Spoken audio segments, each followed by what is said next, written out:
നടൻ സിദ്ദിഖിനെ തപ്പി special investigation team നടക്കുകയാണ്. ഇന്നലെ ഹൈക്കോടതി മുൻകൂർ ജാമ്യം നിഷേധിച്ചു. 11-12 മണിക്കകം കോടതിയുടെ വിധി വന്നു. അതിനുശേഷം police SIT special investigation team സിദ്ദിഖിനെ അറസ്റ്റ് ചെയ്യാൻ ശ്രമിച്ചു. സിദ്ദിഖിൻ്റെ ആലുവയിലും കാക്കനാടുള്ള 2 വീടും പൂട്ടിക്കിടക്കുന്നു. കാറുകൾ അവിടെ തന്നെയുണ്ട്. മൊബൈൽ ഫോൺ സ്വിച്ച് ഓഫ് ചെയ്തിരിക്കുന്നു. തിരുവനന്തപുരത്ത് നിന്ന് പോലീസ് സംഘം അങ്ങോട്ട് നീങ്ങി അറസ്റ്റ് രേഖപ്പെടുത്താൻ. SITയുടെ DIG അവിടെയുണ്ട്. സിദ്ദിഖിനെ പറ്റി വിവരമില്ല. സിദ്ദിഖ് സുപ്രീം കോടതിയിൽ അപ്പീൽ ഫയൽ ചെയ്യാൻ പോകുന്നു എന്ന് സിദ്ദിഖിൻ്റെ വക്കീലിൻ്റെ ഓഫീസിൽ നിന്നുള്ള വാർത്ത എത്തി. സിദ്ദിഖിൻ്റെ മകൻ വക്കീൽ ഓഫീസിൽ വന്നതും കണ്ടു. പക്ഷെ പിതാവ് എവിടെ, അച്ഛൻ എവിടെ എന്ന് മകനറിയില്ല, വക്കീലിനറിയില്ല എന്ന് കരുതുന്നു.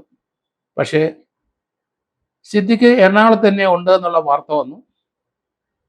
പോലീസ് 2 വീടും പരിശോധിച്ചു. സുഹൃത്തുക്കളുടെ വീടുകളൊക്കെ തപ്പി. സിദ്ദിഖുമായിട്ട് അടുപ്പമുള്ള ആൾക്കാരുടെ വീടുകളൊക്കെ തപ്പി.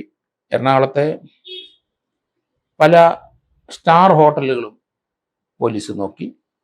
ആലപ്പുഴയുണ്ട് എന്ന് ഇടയ്ക്കൊരു വാർത്ത വന്നു. അവിടെയും പോലീസ് പോയി.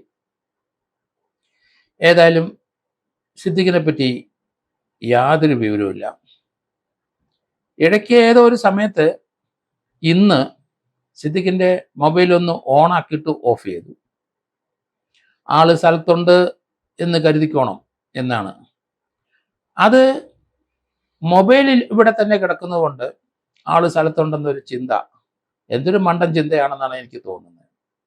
മൊബൈൽ മകനോ ആരെങ്കിലും ക്ലോസ് ചെയ്ത് കൈവച്ചാൽ പോരെ, ഇടയ്ക്കൊന്ന് ഓണാക്കിയാൽ പോരെ. സിദ്ദിഖ് എൻ്റെ കാഴ്ചപ്പാടിൽ ഇന്ത്യ വിട്ടു എന്നാണ് ഞാൻ കരുതുന്നത്. സുപ്രീം കോടതിയിൽ ബെയില് മുൻകൂർ ജാമ്യം കിട്ടുമോ എന്നുള്ള കാര്യം 50-50 ചാൻസാണ്.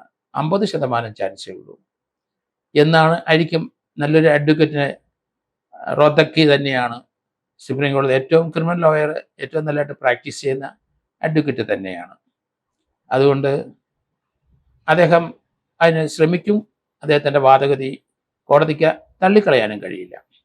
പക്ഷേ ഇവിടെ ജസ്റ്റിസ് ഡയസിൻ്റെ ആ ജാമ്യം തള്ളിക്കൊണ്ടുള്ള ഓർഡർ കൃത്യമായി ഇതുവരെ പോലീസ് കണ്ടെത്തിയ തെളിവുകൾ, പോലീസ് അതിനകത്ത് ജാമ്യം കൊടുക്കരുത് എന്ന് പറയുന്നതിന് അടിസ്ഥാനം, അങ്ങനെയുള്ള കാര്യങ്ങളെല്ലാം കോടതിയെ ബോധ്യപ്പെട്ടിട്ടുണ്ട്. ഇതിനകത്തൊരു കോൺട്രഡിക്ഷനും ഇല്ല. കുട്ടിയുടെ മൊഴിയിൽ 2016 സംഭവമാണ്. 8 വർഷത്തിനും ശേഷമാണ് കേസ് രജിസ്റ്റർ ചെയ്യുന്നത്. തിരുവനന്തപുരം മ്യൂസിയം പോലീസ് സ്റ്റേഷനാണ് സിദ്ദിഖിനെതിരെ കേസ് രജിസ്റ്റർ ചെയ്തത്. അത് 28/8/2024 രജിസ്റ്റർ ചെയ്തു. സിദ്ദിഖ് കീഴടക്കുന്നത് ശരിയല്ല എന്ന് വക്കീൽ അഡ്വൈസ് കൊടുത്തിട്ടുണ്ടാവും. സുപ്രീം കോടതി ജാമ്യം നിഷേധിച്ചാൽ വരാൻ പോകുന്ന സംഭവം എന്താണെന്ന് വക്കീലിനറിയാം. പോലീസ് അറസ്റ്റ് ചെയ്ത് കഴിഞ്ഞാൽ 24 മണിക്കൂർ കസ്റ്റഡി വെക്കും. അതിനുശേഷം കോടതി കൊടുക്കും. തിരുവനന്തപുരം സെഷൻസ് കോടതി കൊടുക്കും.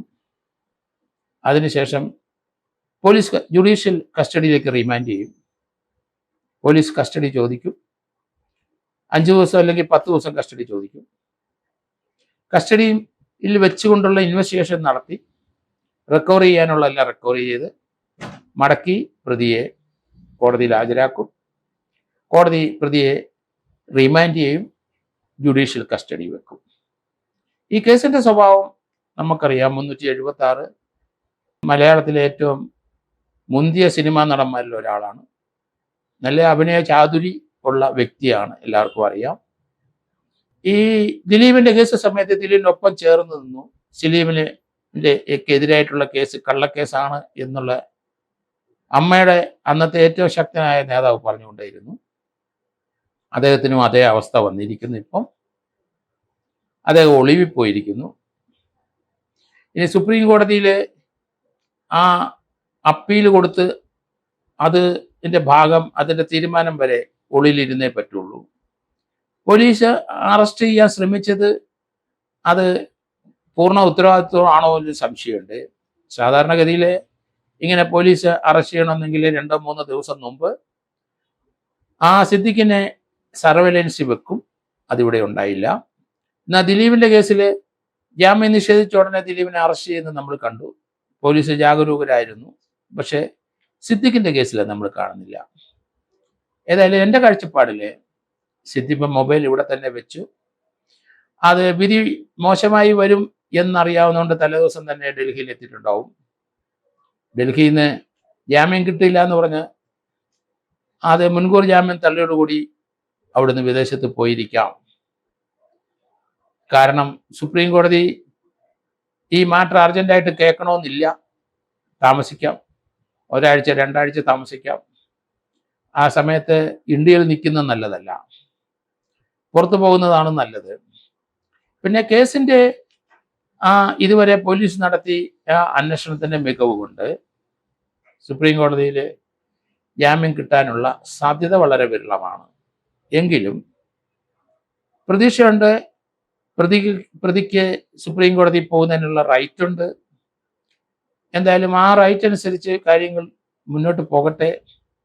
അവിടെ മുൻകൂർ ജാമ്യം തള്ളിയിട്ടുണ്ടെങ്കിൽ തീർച്ചയായിട്ടും ആ ശുഭമായ ഒരു ഭാവിയല്ല. കാരണം മുൻകൂർ ജാമ്യം കൊടുത്തില്ലെങ്കിൽ അതിന് പോലീസ് അറസ്റ്റ് ചെയ്തിട്ടില്ല, അവിടെ സറണ്ടർ ചെയ്യാനായിട്ട് ഒരു ഡയറക്ഷൻ വരും. സറണ്ടർ ചെയ്ത ശേഷം പോലീസിൻ്റെ അന്വേഷണം കഴിഞ്ഞ ശേഷം ആലോചിക്കാം, പരിഗണിക്കാം, അല്ലെങ്കിൽ പരിഗണിക്കേണ്ടതാണ് എന്ന് ലോവർ കോടതിക്ക് ഡയറക്ഷൻ കൊടുക്കാം. അതിനകത്ത് മെറിറ്റ് ഉണ്ടെങ്കിൽ മാത്രമേ സുപ്രീം കോടതി അങ്ങനെ പറയുള്ളൂ. എന്തായാലും എൻ്റെ കണക്കുകൂട്ടലനുസരിച്ച് ഈ കേസ് മുന്നോട്ട് പോയി കഴിഞ്ഞാൽ അത് സിദ്ദിഖിനെതിരായിട്ടുള്ളൊരു വിധി വരും. അങ്ങനെ വന്നാൽ പിന്നെ പുറലോകം കാണാനുള്ള സാധ്യത വിരളമാണ്. ലൈഫ് ഇംപ്രസ്മെൻ്റ് ആണ് ശിക്ഷ പറഞ്ഞിരിക്കുന്നത്. അതിലും നല്ലത് വിദേശത്തായിരിക്കും താമസിക്കുന്നത്, വിദേശത്ത് നിന്ന് ഫൈറ്റ് ചെയ്യാം എന്ന് കരുതിയിട്ടുണ്ടാവും. അതിനുള്ള സാമ്പത്തിക ഭദ്രത അദ്ദേഹത്തിനുണ്ട്. സാധാരണക്കാരനെ പോലെ അല്ല, നല്ല പണം വാങ്ങുന്ന ഒരു നടൻ തന്നെയാണ്. അതുപോലെ സാമ്പത്തികമായി ഉന്നതി നിൽക്കുന്ന നടനാണ്. ദിലീപിൻ്റെ ഒപ്പം തന്നെ സാമ്പത്തികമായി കഴിവുള്ള വ്യക്തിയാണ്. അതുകൊണ്ട് ലീഗലായിട്ട് ഫൈറ്റ് ചെയ്യും. പക്ഷേ ഇവിടെ നിന്ന് ഫൈറ്റ് ചെയ്യുന്ന അത്ര സുരക്ഷിതമല്ല എന്നായിരിക്കും വക്കീൽ അഡ്വൈസ് കൊടുത്തിരിക്കുന്നത്. ഇന്ത്യ വിട്ട് നിന്നുകൊണ്ടുള്ള ലീഗൽ ഫൈറ്റ് ആയിരിക്കാം കാണാൻ പോകുന്നത്. അതുകൊണ്ട് ഇപ്പം തന്നെ ആലപ്പുഴ കണ്ടു, എറണാകുളത്ത് ഏതോ ഹോട്ടലിലുണ്ട്, അവിടെയുണ്ട്, ഇവിടെയൊന്നും അത് റിലയബിൾ സോഴ്സ് ഉള്ള ഇൻഫർമേഷൻ അല്ല. ഏതായാലും സിദ്ദിഖിനെ പോലീസ് അറസ്റ്റ് ചെയ്യാൻ പോകുന്നില്ല. സിദ്ദിഖ് എവിടെയാണ് ഇരിക്കുന്നതെന്ന് കണ്ടെത്താൻ കഴിയില്ല പോലീസിന്, അത് നടക്കില്ല. സിദ്ദിഖ് നല്ല ക്ലവറായ ഒരു ആർട്ടിസ്റ്റാണ്, നല്ല ബോൾഡാണ്.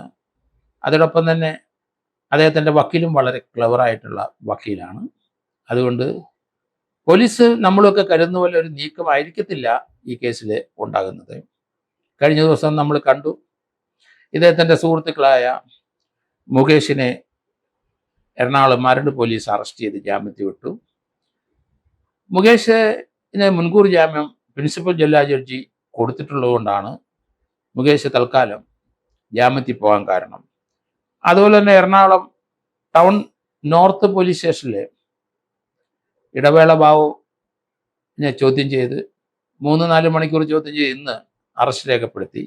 അദ്ദേഹത്തിന് മുൻകൂർ ജാമ്യം ലഭിച്ചിരിക്കുന്നതുകൊണ്ട് അദ്ദേഹം ആ കേസിൽ ജാമ്യത്തിൽ വെളിയിൽ പോവുകയും ചെയ്തു.